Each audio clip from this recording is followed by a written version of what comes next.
Ջեյ Դի Վենսը ուղիղ ասեց, եւ հայ ժողովուրդը դա ես համոզված եմ, որ կիսում է, որ խաղաղությունին պետք է ուժ, եւ փաստացի այդ ուժը ապահովելու համար մեզ տալիս են ոչ միայն ռազմական հնարավորություններ, մեզ տալիս են նաեւ եւ օգնում են էներգետիկ անվտանգություն ապահովել, տնտեսական անվտանգությունը իդեմս թրիփի,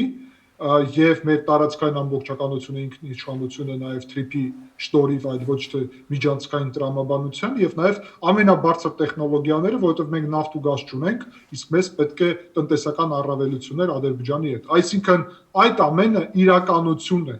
Այնինչ, գիտեք, ես պետք է արձանագրեմ, որ երբ քաղաքացիական պայմանագրի մոտեցումը նախորդ ընտրություններում ապագա էր, ապա ես անձամբ արձանագրում եմ, որ հիմա այս ընտրությունների ժամանակ քաղաքացիական պայմանագիրը կարող է ասել, որ այնինչ ասեց, արեց։ Ասեց, որ ապագա կա եւ կա։ Հայ ժողովուրդը հիմա լավ տեսնում է, թե ինչպիսին է ապագա,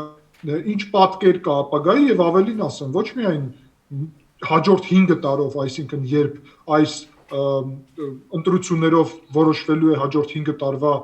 իշխանությունը պետությունում, այլ հաջորդ 1 տարով, 99 տարով մենք պատկերացում ունենք մոտավորապես ինչ ուղով է Հայաստանը զարգանալու եւ